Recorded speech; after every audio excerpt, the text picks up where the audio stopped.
Breaking news చూస్తున్నాం. రఘువంశీ హత్య కేసులో సంచలన విషయాలు బయటకొస్తున్నాయి. పెళ్లికి ముందే హత్యకు సోనం హత్య ప్లాన్ చేసినట్లుగా తెలుస్తోంది. ప్రియుడి సాయంతో కిరాయి హంతకులను ఎంపిక చేసుకున్నట్లుగా సమాచారం. హనీమూన్కు బంగారం తీసుకురావాలని కూడా భర్తకు సూచించింది. హత్య తర్వాత ఆ బంగారాన్నే నిందితులకు సుపారీగా సోనం ఇచ్చినట్లుగా తెలుస్తోంది. నాకేం తెలియదంటూ కూడా నాటకాలు ఆడుతుంది ఇప్పుడు సోనం. పెళ్లికి ముందే భర్త హత్యకు ప్లాన్ వేసింది. పక్కా స్కెచ్తో హనీమూన్కు తీసుకెళ్లింది.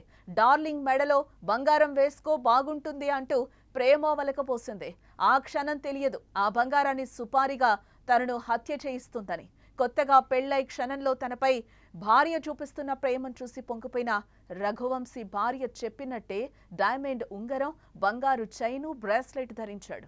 ఇవి మాత్రమే కాకుండా తాజాగా ఈ కేసులో మరిన్ని కొత్త విషయాలు వెలుగులోకి వస్తున్నాయి. బయటకొస్తున్న ఒక్కో నిజం నివ్వెరపరుస్తోంది. సోనం మామూలు కిలేడి కాదని తెలుస్తోంది. ఇష్టం లేకపోయినా రఘువంశీని పెళ్లి చేసుకుని ఆ తర్వాత అడ్డు తొలగించుకోవాలని ప్రియుడితో కలిసి ప్లాన్ వేసింది. అందుకు ఆపరేషన్ హనీమూన్ ఎంచుకుంది. హనీమూన్ కు సంబంధించిన టికెట్ బుకింగ్స్, ప్లానింగ్ వంటివన్నీ కూడా సోనమే చేసింది. ఎక్కడికి వెళ్ళాలి, ఎక్కడుండాలి అన్ని వివరాలను ఆమెనే చూసుకుంది.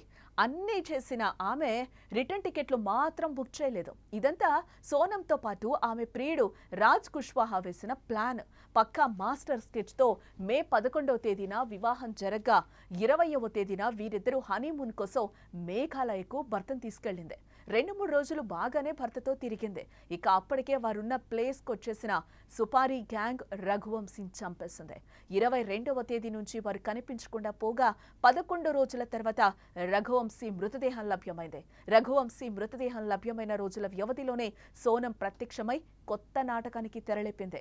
అడ్డంగా దొరికిపోయినా కూడా నిజాన్ని ఒప్పుకోవడం లేదు సోనం. నన్ను ఎవరో కిడ్నాప్ చేశారని, తనకు ఏం తెలియదని అంటూ చెప్తోంది. కానీ పోలీసులు మాత్రం పక్కా ఆధారాలు సేకరించి అసలు నిందితురాలు సోనమే అని చెప్తున్న పరిస్థితి కనిపిస్తోంది.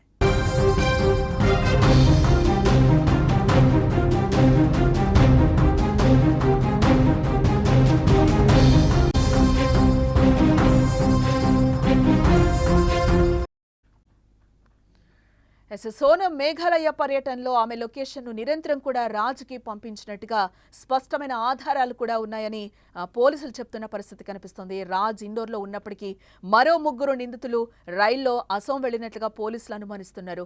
హత్యకు ఉపయోగించిన ఆయుధం గౌహతిలో కొనుగోలు చేసినట్టుగా ఒక అధికారి కూడా ఇక్కడ వెల్లడించడం జరిగింది. అల్బర్ట్ ఫెడ్ అనే టూరిస్ట్ గైడ్ తెలిపిన ప్రకారం మే 23న దంపతులు హిందీ మాట్లాడే 3 వ్యక్తులతో కలిసి నంగ్రియేట్ నుంచి మౌలాఖ్యాట్ వైపు వెళ్లినట్లుగా చూశానని కూడా అంటున్నాడు. ఇది హత్యకు ముందస్తు పథకం ఉందనే అనుమానానికి బలం చేకూరుస్తుందని కూడా పోలీసులు అంటున్నారు. ఇక ఈ కేసు ఇప్పుడు కుటుంబ పరువు, ప్రేమ, సామాజిక ఒత్తిళ్లు, వ్యక్తిగత స్వేచ్ఛ మిళితమై విచిత్ర మలుపులు తిరుగుతోంది. సోనం తండ్రి దేవిసింగ్ మాత్రం ఈ ఆరోపణలు ఖండిస్తున్నాడు. మా కుమార్తెను బలవంతంగా కేసులో పోలీసులు ఇరుక్కిస్తున్నారని కూడా ఆయన చెప్తున్న పరిస్థితి అయితే కనిపిస్తుంది. ఫస్ట్ నుంచి కూడా సోనం రఘువంశీ హనీమూన్ కేసులో ఎటువంటి పరిణామాలు చోటు చేసుకున్నాయో కూడా మనం చూస్తూనే ఉన్నాం. ఫస్ట్ వాళ్ళు ట్రెక్కింగ్కి వెళ్లారు. ట్రెక్కింగ్కి వెళ్ళిన తర్వాత అక్కడ వాళ్ళ అత్తగారితో ఫోన్లో మాట్లాడడం కూడా మనం చూసాం. ఆ ఆడియో కూడా బయటకు వచ్చిన పరిస్థితి కనిపిస్తోంది. ఆ ట్రెక్కింగ్ చాలా లోపలికి ఆ లోయలో కూడా రఘువంశీ పడిపోయినట్లుగా తెలుస్తుంది. కొన్ని విజువల్స్ కూడా మనం ఇక్కడ స్క్రీన్ మీద చూస్తున్నాం. అక్కడ వాళ్ళు ఎక్కడికైతే వెళ్లారో ట్రెక్కింగ్కి వెళ్ళిన ప్లేస్ లో అయితే అక్కడ మనం చూడొచ్చు మేఘాలయలో. ఎందుకంటే వాళ్ళు అక్కడ ఒక యాక్టివా తీసుకున్నారు. ఆ లోకల్లో మొత్తం తిరగడానికి అక్కడికి వెళ్ళిన తర్వాత సోనం కొంత దూరం వెళ్లి కూడా అక్కడ ఫోన్ మాట్లాడి మళ్ళీ రఘువంశీ దగ్గరికి వచ్చిన విజువల్ కూడా మనకి క్లియర్ గా అక్కడ కనిపిస్తుంది. ఇదే నేపథ్యంలోనే సోనం మీద పూర్తిగా అనుమానాలు అయితే వ్యక్తమవుతున్న పరిస్థితి కనిపిస్తుంది. ఈమె ఏమన్నా చేసిందా అని చెప్పి అత్తగారితో అక్కడ ఫోన్ లో కూడా మాట్లాడిన పరిస్థితి మనం చూసాం. అన్ని కూడా క్లియర్ గా ఆమె చెప్పిన పరిస్థితి కనిపిస్తుంది. మేము ట్రెక్కింగ్ కి వెళ్తున్నామని కూడా మాట్లాడింది. ఇదంతా మాట్లాడిన తర్వాత కొద్ది క్షణాల్లోనే మనకి రఘువంశీ కనిపించకుండా పోయిన విషయం అయితే అర్థమవుతుంది. ఆ లోయలో పడిపోయి పక్కన స్కూటీ పడిపోయి ఉన్నాయి అని కూడా పోలీసుల ఎంక్వైరీలో వెళ్తే తేలింది. అక్కడ వాళ్ళు వెళ్ళిన ట్రెక్కింగ్ ప్లేసెస్ కూడా చాలా కొంచెం కఠినమైన ప్లేసు. కొన్ని జంటలు మిస్సింగ్ అయ్యాయని కూడా గతంలో కొంతవరకు రూమర్స్ వచ్చిన పరిస్థితి అయితే కనిపిస్తుంది. ఇదే నేపథ్యంలో మేఘాలయ ప్రభుత్వం కానీ పోలీసులు కానీ ఈ కేసుని చాలా కఠినంగా తీసుకున్నారు. దీన్ని చేస్ చేయడానికి కూడా వాళ్ళు వెనకాడలేదు. అందులో భాగంగా భాగంగానే ఈరోజు సోనం చేసిన విషయాలన్నీ కూడా బయటకు వస్తున్న పరిస్థితి కనిపిస్తుంది. పెళ్లికి ముందే భర్తకు హత్య ప్లాన్ వేసింది, పక్కా స్కెచ్ తో హనీమూన్ కు తీసుకెళ్లింది. డార్లింగ్ మెడలో బంగారం వేసుకో బాగుంటుంది అంటూ కూడా ప్రేమ వలకపోసింది. ఆ క్షణం తెలియదు ఆ బంగారాన్ని సుపారీగా తనను హత్య చేస్తుందని. కొత్తగా పెళ్లై క్షణంలో తనపై భార్య చూపిస్తున్న ప్రేమను చూసి పొంగిపోయిన రఘువంశీ భార్య చెప్పినట్టే డైమండ్ ఉంగరం, చైను, బ్రేస్లెట్ అన్ని కూడా ధరించి టూర్కి రావడం జరిగింది. ఇవి మాత్రమే కాకుండా తాజాగా ఈ కేసులో మరిన్ని కొత్త విషయాలు కూడా వెలుగు చూస్తున్నాయని చెప్పి కూడా పోలీసులు చెప్తున్న పరిస్థితి కనిపిస్తుంది. ఒక్కో విషయం కూడా నివ్వెరపరుస్తుంది. సోనం మామూలు లేడీ కాదు అని చెప్పి కూడా అంటున్నారు.